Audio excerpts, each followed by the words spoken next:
Hello everybody, it's Paul from Alexandria Knife Sharpening and Laser Engraving. It's Sunday, my favorite day in the shop because I'm closed and it's the day I get to play with new stuff, do things, get caught up on things, talk to you guys about different stuff that's going on. So what I'm doing today, I'm going to show you a couple changes I made in the shop. I want to show you a couple new pieces of machinery, talk to you a little bit about them and what I'm doing. So the first thing I'm going to talk about is something I set up last night. I am not an expert in this at all, but I got a 3D printer. And the main reason I got a 3D printer is to make little parts and different things. I have a lot of the times been relying on other 3D parts makers and people with 3D printers that know what they're doing there to make things for me, or buying them through people that's the sole business they have. And I use a guy named Sam Craft. Sam makes really great jigs for all kinds of different things.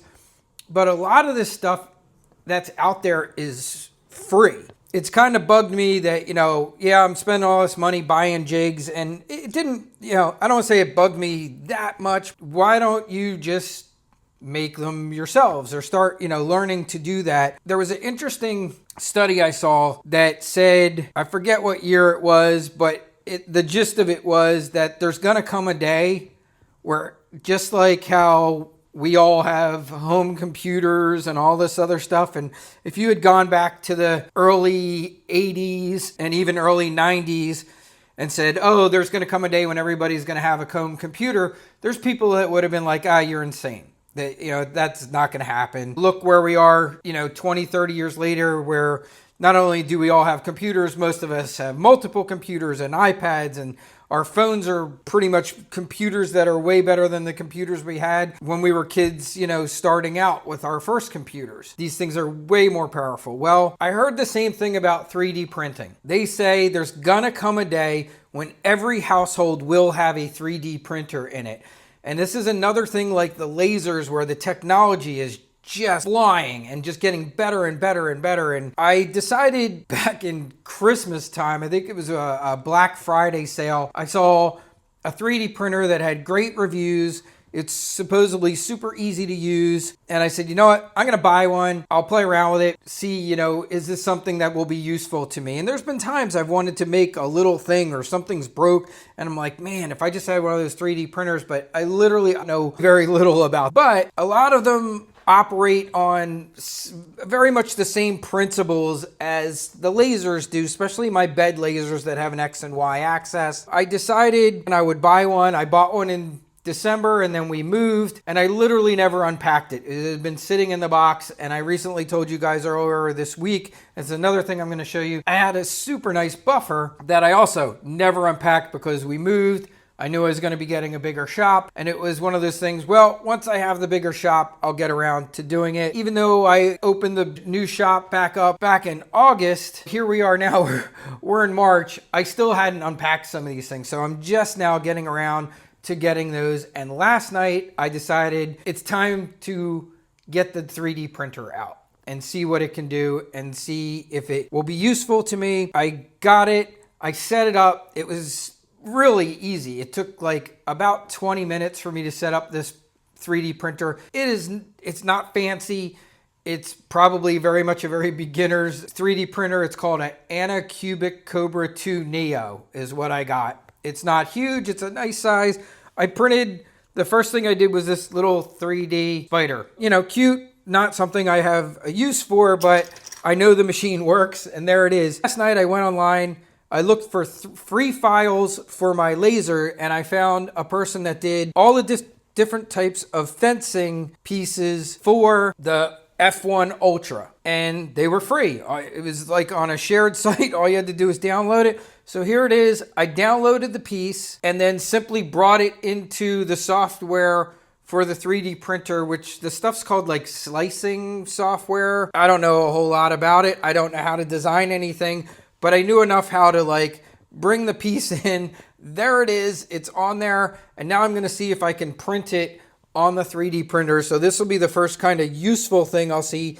Can I make this little right angle piece that I could use on my laser for next to nothing and see how it goes. So we're going to try that right now. I downloaded it onto a thumb drive, which is how this thing works. I'm sure there's ones of these that are probably Wi-Fi that you can send it. This one's very simple. It's basically takes cards. It's got little micro SDs or regular SDs. You download the piece onto here and then you just go to the machine, print it. I did check, the file is on the little card along with the spider files and all the others. It looked to be fine. It looks like it's in the same format as whatever the file for the spider was. We'll see what happens. If you guys are experienced 3D printers, this will probably mean very little to you, but if you've been interested and you have zero clue whatsoever, maybe you'll find this a little bit interesting, and maybe it might be something that you might be interested in. I can tell you this much. This was inexpensive. This thing wasn't even $150. It was I got it on a Black Friday sale. It was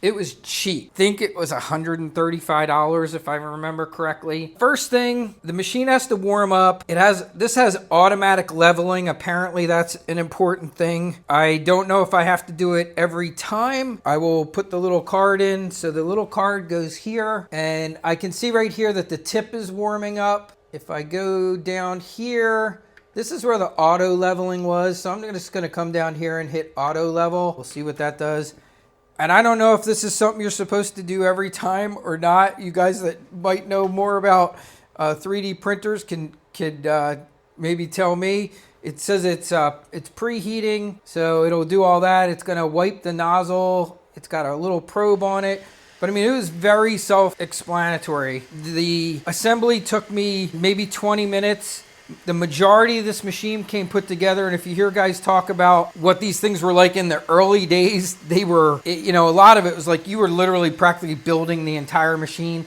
This thing came in about maybe 4 pieces. So this was separate. The spool piece was separate. This frame was not on there, and this head wasn't on there. So I had to put this on. I had to run this little wire, which is where the PLA filament goes into. I had to put these little zip ties on. I had to screw this frame to this frame. I had to do some tightening of the belts, which was simply just turning these knobs, there was nothing to it. I did that. I did the tightening of the knobs. I just followed the instructions that came with this to a T, and then printed the spider, and it worked just great. It's almost warm. So it's at 219. It's got to go to 220. Oh, you can see a little bit of stuff came out of here. This stuff can be hot, so you got to be careful with it. Once it dries, though, you can see that already dried. So yeah, it's preheating. Now it's at 219, 220. So it looks like it's still in the preheating process. But then these little check marks go down, like it goes check, check, check. Yeah, okay, and this one, I don't know what B is. B's at 57 and it needs to be at 60. And then you'll see like this will go green. That'll go green, and then everything goes green. Then you just go in, you select your file and hit go and pray that it works. So we'll see. So you can see, oh, there it goes. Might be, I don't know if it's auto leveling. Let's see what it's doing here. Yeah, I think this is the auto leveling maybe that I told it to do. So it goes around and kind of, I guess it measures that plate, makes sure the leveling's important. From my understanding, the heating of this base plate's super important to the PLA adhering to the bottom. So preheating is done. I think we're good there. I don't think I had to go on to anything else. Oh, yeah, wait, it said now it's on to wiping nozzle. Okay, yeah, so you can see right there, kind of spit a little extra out. So I guess it's making sure that nozzle is clean. So it's got a little white thing that it puts that nozzle right up against. And that's what it's doing now, I guess, is the nozzle check. And I do have a couple things of PLA. This was the starter one they gave me. So normally it's on a spool and you put the spool on here, but they didn't even give you a spool with it. They just gave you this little bit of starter. All right, so the wiping's done. Now it says probe. So it's checking the probe, and maybe that's the leveling part. I don't know exactly.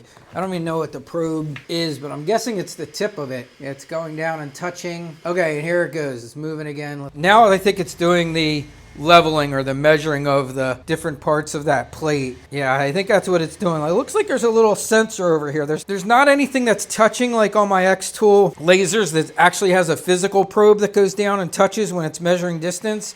It's just going down real close. but it's not actually touching. It just goes down and it's just stopping. The other thing it talked about was that's important is the base layer. And they showed you, like, as it starts its base bottom layer, it should look like this. And it looked like this one came almost set up perfect. There was literally nothing I had to change when I did that spider. Like, it printed just the way it was supposed to. The only thing I had to do was tighten these wheels here, and this plate was a little loose, and these were a little loose.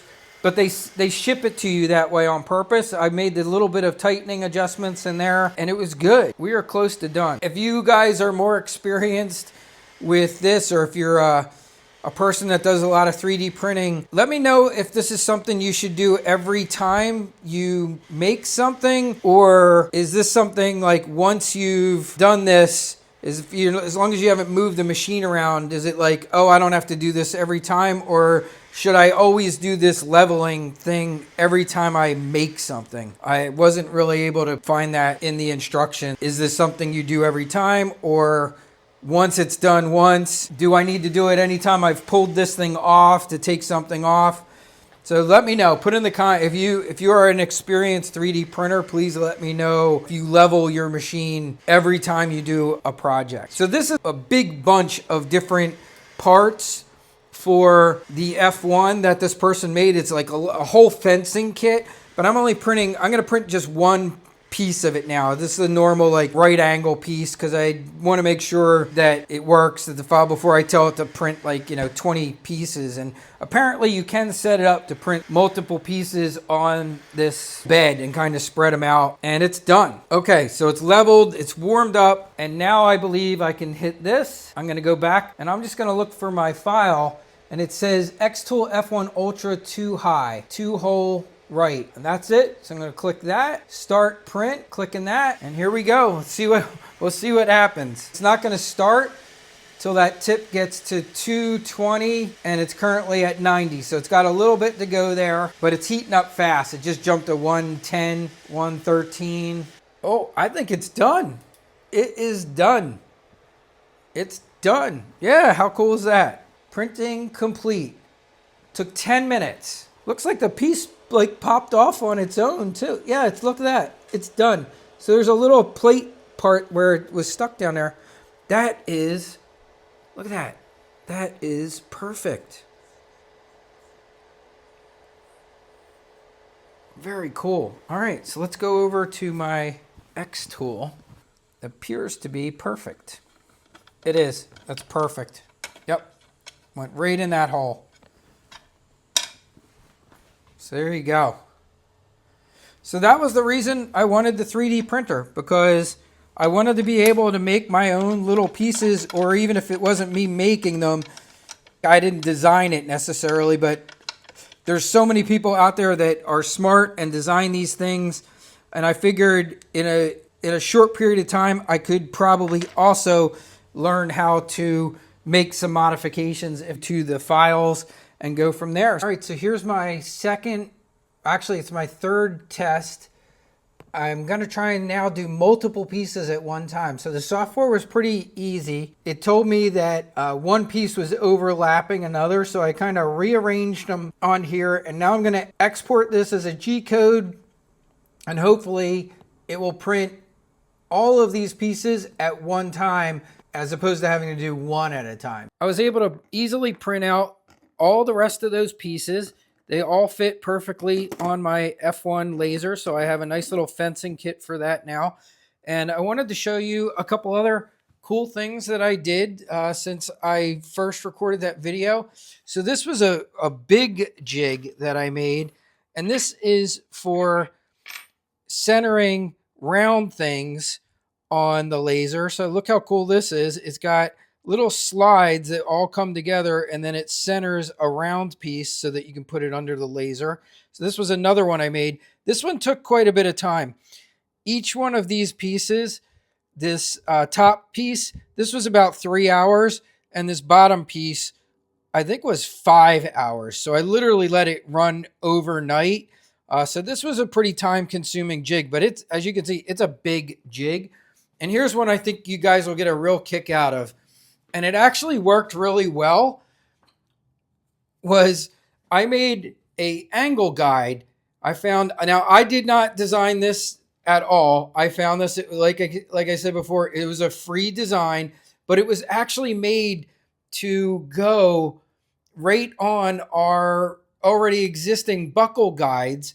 And I took it off. What I liked about it was it's the angle that I use a lot, which was 17 degrees. I took it off, I put it on here, I checked it, and I did some sharpening with it, and it actually worked quite well. The only thing I didn't love about it was there was a tiny little bit of flex here. Not a ton, but that was one thing I noticed. If you were very beginner sharpener, just getting into it, or had a 1x30 and only wanted to sharpen your own stuff, this actually would work. I'll put a link to this website where I got this. Like I said, it was a free, one of those free design ones where you can download stuff and just print things. This one didn't take all that long. The only other issue I noticed with this was that it was occasionally loosening. Now, my metal ones here, these never loosen up, but when I took this metal top part off and replaced it with this, I noticed like every so often it was, these were kind of unloosening. So they, for some reason, they didn't hold as well as the metal do, even though they got little grips cut into there. But the one idea that this gave me is something I'm going to try and make over here is I want to make an angled plastic piece to put over top of my grizzly. I want to fill this in. So if I had this to do over again, I would have put this piece on top and not had this little gap in here, because sometimes I find it would be helpful when I'm trying to turn a knife. I am still kind of hitting down here. So what I want to do is kind of just even this out. So one of my goals is to make a 3D printed part that I can just fit right over top of this, that will start at this height and then angle down, just like this does. And I'm going to like glue it or mount it right to this angle guide. The other thing that's really nice about the PLA that I noticed is it would probably let us do away with the tape entirely. So like for something like this, if I can glue it to here and it works just great, I won't have to worry about the metal scratching the knife. The PLA plastic is not going to scratch a knife at all. So you wouldn't have to do the tape thing. But like I said, these are the kind of things that are out there. There's just so many cool ideas. And like these things, which I've shown many times, which is how I set the angle guides quickly.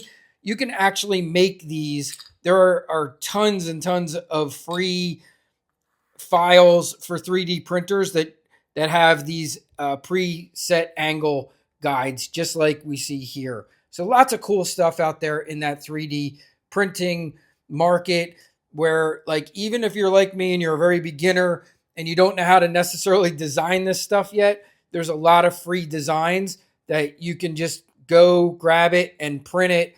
My next goal is to learn how to modify these things if I want to be able just to make some minor changes. But that's it. I thought you guys would get a kick out of that. That's what I did on Sunday. And then actually did some of the stuff on Monday and Tuesday. I've been just playing around with that 3D printer. It's been doing a great job. It's been really easy to use. You can see I'm onto the bigger spool of PLA. Oh, that's the other thing I wanted to tell you about, which is really cool since these things have come out, is that the availability of different types of material that you can run through these things are pretty amazing. I found you can get PLA that is impregnated with wood fiber, and they also have it that it has metal in it, and they will give you like stronger pieces. You know how I said that one piece over here was a little bit too flexible. I noticed that it flexing a little bit. There are, just tons of options. You can get ABS. I've seen that. But the ones that had metal fibers in them, I thought were really neat. You just got to make sure that your machine's capable of printing them, and that's one of the things where you might have to go in and make some adjustments they will tell you on the packages like what temperatures they need to be at, the bed temperature, how hot it needs it to be, or if it needs to be hot at all. So there's some little technicalities there, but I do see now, when I said earlier in the beginning of the video how they say there's going to come a day where every house will have a 3D printer.